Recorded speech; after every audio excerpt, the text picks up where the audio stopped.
देखिए, सब पूछते हैं कि how can the country go on the line of prosperity and growth. हर एक का सोचने का ढंग अलग-अलग है। मेरा सोचने का एक ढंग था और वो ढंग ये था कि अगर देश में पैसा आएगा, तो प्रॉस्पेरिटी होगी और ग्रोथ होगी। क्योंकि मैंने वो घर देखे हैं, जहाँ पर कि पैसा नहीं था, मैं नाम नहीं लेना चाहता हूँ, जहाँ पर कि पैसा नहीं था, कोई बच्चा कुछ कर रहा है, कोई बच्चा पतंग उड़ा रहा है, कोई पढ़ नहीं रहा है, फादर का कंट्रोल नहीं है, मदर का भी परेशान है पैसे से, तो पूरा घर मैंने बिगड़ता देखा है। और मैंने उन घरों को भी देखा, जहाँ पैसा था और पैसा होने की वजह से अपने बच्चों को अच्छी एजुकेशन दे सके, फादर का कंट्रोल रह सका, घर में हर प्रॉस्पेरिटी बैलेंस रह चुका और सबसे बड़ी बात फादर का कंट्रोल रह चुका। एक बड़े आदमी का कंट्रोल होना ज़रूरी होता है। तो ये सारी चीज़ें रह सकीं। तो सवाल क्वेश्चन आता है कि पैसा कहाँ से आए? मैं समझता हूँ, मुझे नहीं मालूम आज के लोगों की फीलिंग्स क्या हैं। मेरी अपनी फीलिंग्स है जो मैं खुले दिल से कह रहा हूँ। मैं समझता हूँ कि घर एक यूनिट है, उसी तरीके से स्टेट एक यूनिट है, उसी तरीके से कंट्री कंट्री एक लार्जर यूनिट है।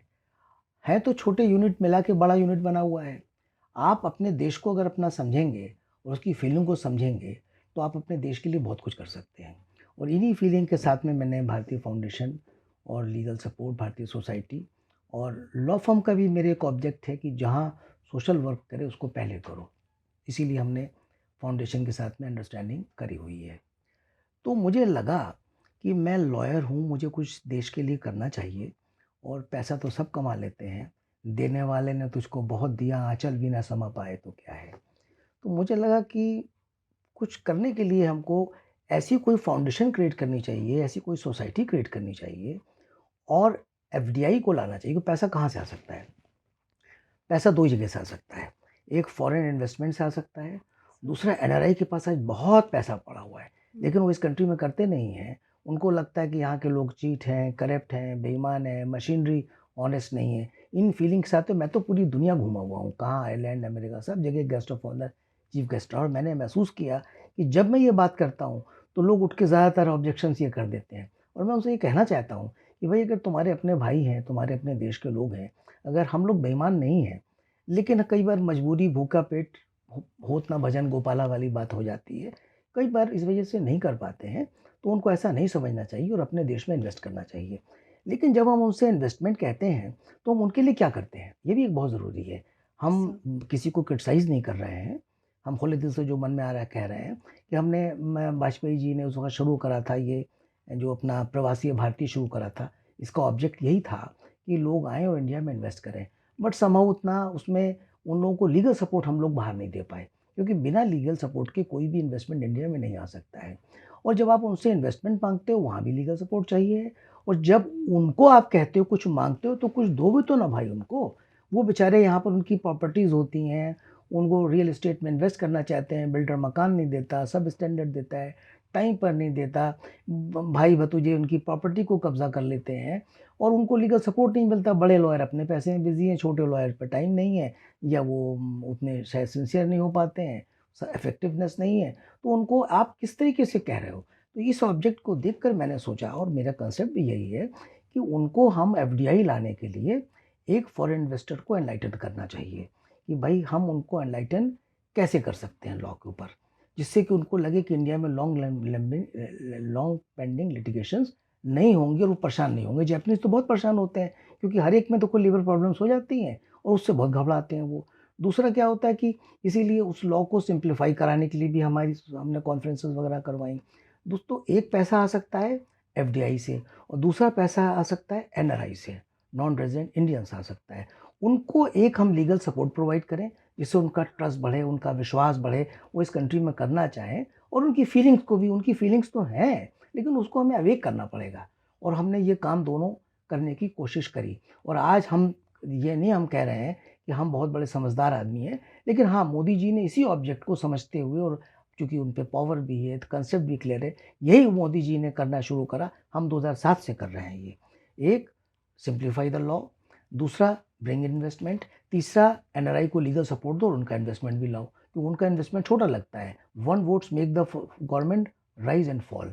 वो जब उड़ीसा की, आपको याद होगा, गिरधर गोमांगो की जब गवर्नमेंट गिरने वाली थी, गिरधर गोमांगो की नहीं, सेंट्रल गवर्नमेंट गिरने वाली थी, तो गिरधर गोमांगो ने वोट डाला था, वो द चीफ मिनिस्टर, और ये हुआ था कि वो वोट डाल सकते, वो तो एक आधा लीगल इशू है, तो उनके इशू से गवर्नमेंट संभल गई। तो मेरा मतलब ये कि vote, 1 vote makes the government rise and fall. NRI पे इतना पैसा पड़ा हुआ है, लेकिन अगर उनको पैसे इकट्ठा कर लें, शायद हज़ारों करोड़ के एफडीआई से ज़्यादा पैसा हो जाएगा। उनको ट्रस्टवर्दी लीगल सपोर्ट देना चाहिए, और जिससे कि वो उनका ट्रस्ट बढ़े, और उनको वो इंडिया में इन्वेस्ट करें, इन्वेस्टमेंट के लिए सपोर्ट देना चाहिए। तो 2 बातें करेगी।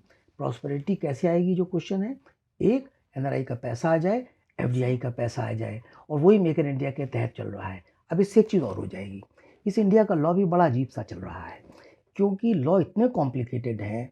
मैं अगर लेबर लॉज के ऊपर आ जाऊं, तो इतने कॉम्प्लिकेटेड हैं कि लेबर लॉ को हम 2 वजह से करते हैं। एक, हमें लेबर से वोट चाहिए है। दूसरा, हम समझते हैं कि this country is rich in human resources, तो उनको हम प्रोटेक्ट करना चाहते हैं। हमारा हमेशा, हमने एक आर्टिकल लिखा था, एक आईलीड इंडिया मैगजीन निकलती थी जो यूके में जाती थी, रतन टाटा जी ने उसे बहुत सपोर्ट करा था। ही नोज मी पर्सनली, और उन्होंने मुझे बहुत सपोर्ट किया है। I am so thankful to Shri Tata ji. उसमें मैंने यही यही बात लिखी थी कि भाई, अगर आप इस कंट्री के अंदर पैसा इन्वेस्ट करेंगे, तो नए नई अपॉर्चुनिटीज़ आएंगी, नए नए इंडस्ट्रीज़ लगेंगी, और जब नई नई अपॉर्चुनिटीज़ बनेंगी, तो जॉब अपॉर्चुनिटीज़ बढ़ेंगी, और उससे जो एम्प्लॉयर जो जो यूनिलैटरल टर्म डिक्टेट करता है, जिसकी वजह से हम लेबर लॉ को कॉम्प्लिकेट करते चले जा रहे हैं। लेबर लॉ को कॉम्प्लिकेट क्यों कर रहे हैं हम? सभी लॉ को कर रहे हैं, बट लेबर लॉ का एग्जांपल ले रहा हूँ मैं। क्यों कॉम्प्लिकेट कर रहे हैं? एक तो वोटिंग चाहिए होती है, क्योंकि वर्कर्स हैं सारे, ह्यूमन रिसोर्स रिच कंट्री है ये। दूसरा होता है कि हम उनको प्रोटेक्शन भी देना चाहते हैं, तो हम बजाय लॉ को सिंपल करें, उसको कॉम्प्लिकेट करते चले आ रहे हैं। और जब कॉम्प्लिकेट करेंगे, तो उसका इंटरप्रिटेशन ज़्यादा होगा, उसकी प्रॉब्लम ज़्यादा होंगी, और जब प्रॉब्लम ज़्यादा होंगी, तो कोर्ट में, लोअर कोर्ट से सुप्रीम कोर्ट तक हम ट्रैवल करते चले जाएंगे, और उसका एडवर्स इम्पैक्ट क्या पड़ेगा? फॉर इन्वेस्टमेंट नहीं आएगा, क्योंकि लॉन्ग पेंडिंग लिटिगेशंस होंगी। हम कहते हैं कोर्ट बढ़ाओ, जज बढ़ाओ, ये करो, वो करो, तो उससे फिर वो एडवर्स होगा। तो इसलिए बहुत ज़रूरी था कि हम इन्वेस्टमेंट को लाएँ। नटशेल में जॉब अपॉर्चुनिटीज़ बढ़ेंगी। जब जॉब अपॉर्चुनिटीज़ बढ़ेंगी, तो यूनिलैटरल एम्प्लॉयर अपने टर्म्स डिक्टेट नहीं करेगा, बैलेंस ऑफ पावर, क्योंकि एम्प्लॉय के पास भी दूसरा रास्ता है, वो चला जाएगा कहीं और। तो nobody wants to lose a expert employ, and there is no rule which can hang a person. आप समझ रही ना बात को? Yes sir. कोई भी ऐसी सड़क, ऐसा फंदा नहीं बना है कि कोई काम ना करना चाहे सो जबरदस्ती काम करा ले। If a right worker sir. Doesn't want to work, उसके राइट मन सर। में भावना होनी चाहिए, उसके मन में कॉम्पिटिटिव स्पिरिट्स को आप ख़त्म कर देते हो। जब आप लॉ को इस तरीके से करते हो, तो प्रोटेक्शन देते चले जाते हो, तो वर्कर लिथार्जिक हो जाता है। हर आदमी, कॉम्पिटिटिव स्पिरिट्स खत्म हो गई, तो लिथार्जी बढ़ती चली गई, और आप उल्टी साइकिल पर।